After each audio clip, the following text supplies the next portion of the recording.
How are the migrants reacting to Donald Trump's win? Todd Bensman is a senior national security fellow for the Center for Immigration Studies, and he recently interviewed residents at a Mexico City migrant camp. And here's some of what he saw.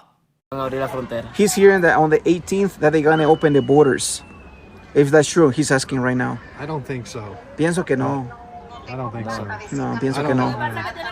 So Todd joins us now to break this all down. So Todd, what are the people at the camps telling you now that Donald Trump is going to be the next president of the United States? What are they doing? Are they changing their plans?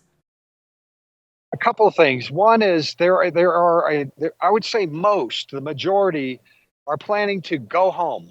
They're going to turn around and go home. They're here waiting for CBP-1 parole on the phone application for parole, which is just severely overwhelmed. And so the wait is really long, and there's obviously not much time to wait because Trump is coming to town.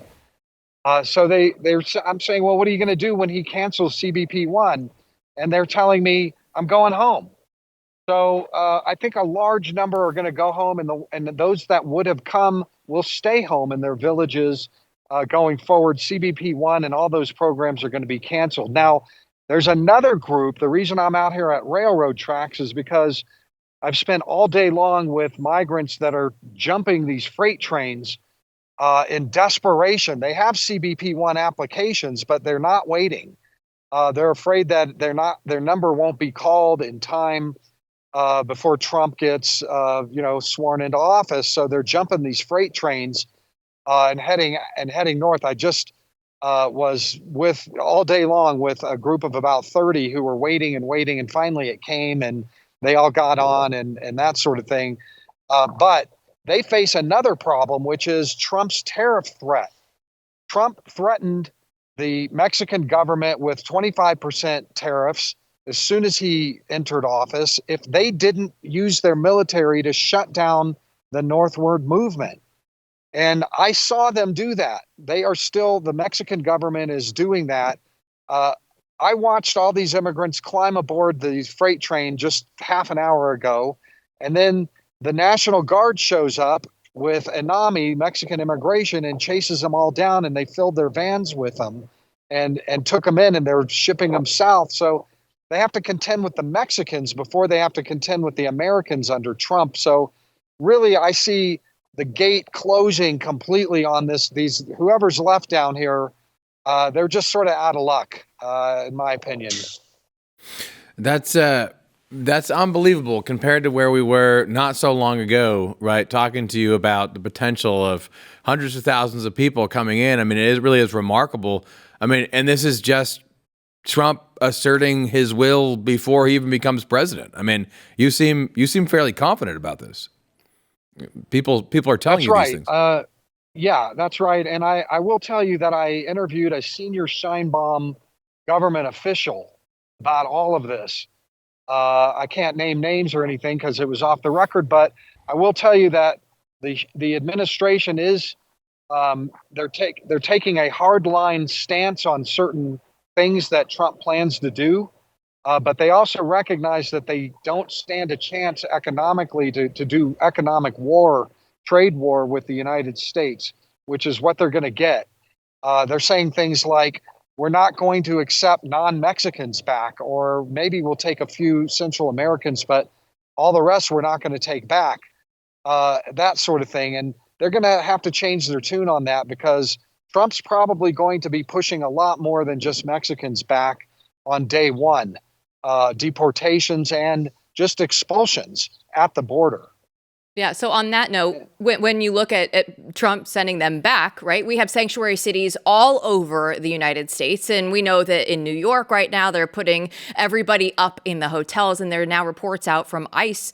I think that there are around 700,000 illegals in New York City, and 60,000 of them have previous felony convictions or face pending charges right now. So what are we going to do? What is the solution then going to be here in sanctuary cities across the U.S.? Well, Tom Homan is out there, on the media circuit telling you what he's going to do. It may not be right away. They're going to have to remember the Biden-Harris administration have systematically dismantled the deportation and detention machine and system. So it has to be rebuilt. They only have 6,000 or 7,000 ICE deportation agents. They're going to need intel, but Homan is saying he's going to flood the zone with agents. They'll sit outside the jails. They'll sit outside prisons as they come out and try to figure out who's deportable. They'll sit outside of immigration courts. They'll do what they have to figure out where people live and track them down in those blue cities. It's not going to be easy. It might be tedious, but he's promising to try as hard as he possibly can with as much resources as Trump is going to give him, which looks like it's going to be a lot. It's going to take a little minute, I think, before they can gin it up to really tackle those blue cities.